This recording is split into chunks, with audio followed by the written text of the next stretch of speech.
नीतीश कुमार निहायत धूर्त आदमी है जो पूरे बिहार के 13 करोड़ जनता को धूर्तता से मूर्ख बनाकर उसको ठग रहा है। ये नीतीश कुमार इतना धूर्त है, जब महागठबंधन भागे तो कहा कि प्रशांत किशोर भाजपा के एजेंट हैं। नीतीश कुमार ऐसा चालू आदमी है कि कमंडल और मंडल दोनों की राजनीति करना चाहते हैं। अभी लिख लीजिए, अब चाहे जिसी गठबंधन में लड़े, भाजपा के साथ भी लड़े, नीतीश कुमार को 20 से कम विधायक अगली बार जदयू को आएगा।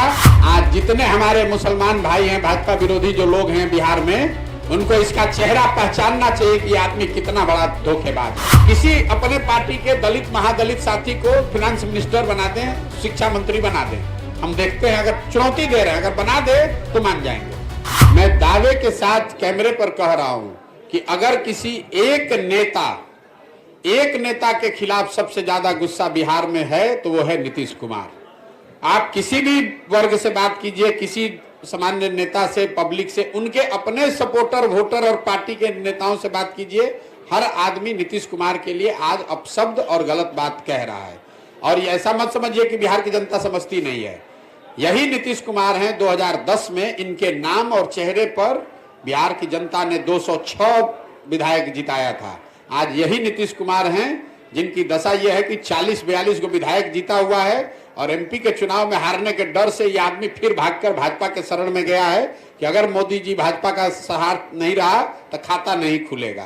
और लिख लीजिए, अभी पीछे बार घोषणा किए थे कि अगर महागठबंधन में लड़ेंगे तो 5 एमपी नहीं जीतेंगे।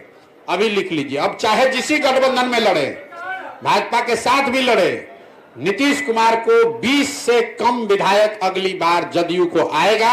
अगर नहीं आया तो मैं राजनीति से संन्यास ले लूंगा। इस आदमी को, जदयू को 20 विधायक नहीं आएगा, चाहे वो भाजपा के साथ लड़े, महागठबंधन के साथ लड़े कि किसी के साथ लड़े। बिहार की जनता इतनी बेवकूफ नहीं है, जनता इतनी व्याकुल है आज कि वोट किसी को दिया।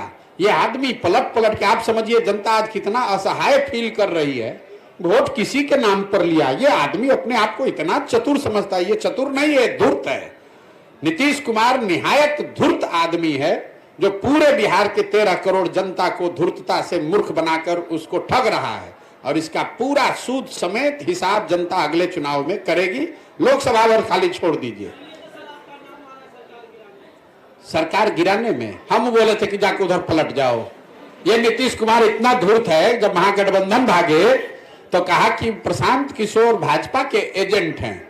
आज जितने हमारे मुसलमान भाई हैं, भाजपा विरोधी जो लोग हैं बिहार में, उनको इसका चेहरा पहचानना चाहिए कि आदमी कितना बड़ा धोखेबाज है।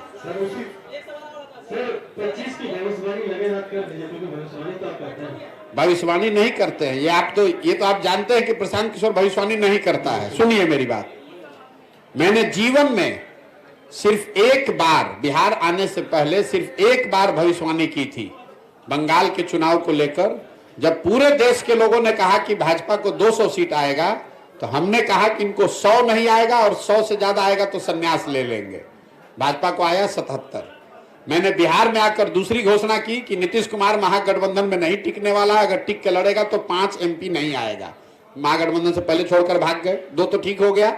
अब तीसरी घोषणा अभी कर देते हैं। जिस फॉर्मेशन में भी नीतीश कुमार लड़े, अगले विधानसभा चुनाव में नीतीश कुमार की दल जदयू को, चाहे भाजपा के साथ लड़े, महागठबंधन में लड़े, अकेले लड़ जाए, 20 सीट नहीं आएगा। अगर आएगा तो ये आप लोग सब रिकॉर्ड कर रहे हैं, नोट करके रखिए, मैं जीवन में अपने काम से संन्यास ले लूंगा। बिहार की जनता के विद्वता पर मुझे इतना यकीन है।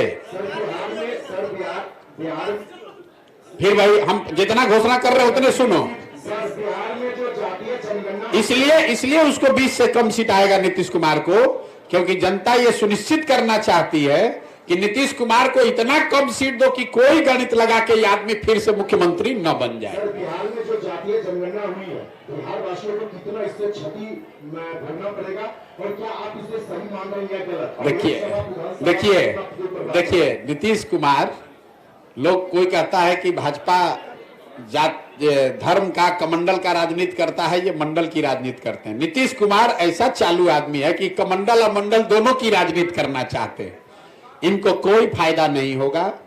मैंने पहले भी कहा है, जातिगत सर्वे से नीतीश और लालू ने ये दिखाया कि उन्होंने अपना प्रमाण, अपना कीचड़ अपने मुंह पर लगा कर दिखाया कि 30 वर्ष से जिन जातियों के नाम पर वो राजनीति करते रहे हैं, उनके भलाई के लिए, उनके बेहतरी के लिए इन दोनों लोगों ने कुछ नहीं किया है।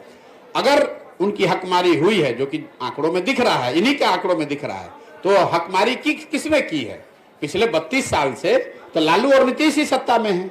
इन्होंने उनको कोई जगह नहीं दी, उनको कोई विभाग नहीं दिया, उनको संसाधन नहीं दिए, उनके बच्चों के पढ़ाई की व्यवस्था नहीं की, उनको रोजगार नहीं दिया, उनके नाम पर राजनीति की, उनके राजनीति पर कुर्सी पर बैठे। तो जनता उसको देख चुकी है। और अगर अभी तक जो लोग बता रहे थे कि जातिगत सर्वे इतना बड़ा मास्टर स्ट्रोक है कि नीतीश कुमार ही उससे, तो इनको भागने की जरूरत क्या पड़ी? हम तो ये बात पहले से घोषणा कर रहे हैं कि जातिगत सर्वे का इनको नुकसान होगा, क्योंकि सब ने देख लिया कि तुम जाति की बात करते हो, जाति की गणना करते हो, उसके लिए करते कुछ नहीं हो, मलाई मारते हो तुम और लालू जी। इसलिए भैया अगर इनको दम था तो अभी फिर सरकार बनाए हैं। किसी मुसलमान को बना दे होम मिनिस्टर, किसी अति पिछड़े को बना दे होम मिनिस्टर। अरे फालतू का बकवास कर रहे हो यार। मैं ये कह रहा हूं कि अभी सरकार भाजपा, अभी तो लालू जी के साथ बनाए तो उसमें तो हक नहीं दिया। अब अगर भाजपा के साथ बनाए हैं तो अति पिछड़ों को, दलितों को नीतीश कुमार अपने पार्टी के किसी अति पिछड़ा को होम मिनिस्टर बना दें। मैं चुनौती दे रहा हूं, किसी अपने पार्टी के दलित महादलित साथी को फिनांस मिनिस्टर बना दें, शिक्षा मंत्री बना दें। हम देखते हैं, अगर चुनौती दे रहे हैं, अगर बना दे तो मान जाएंगे।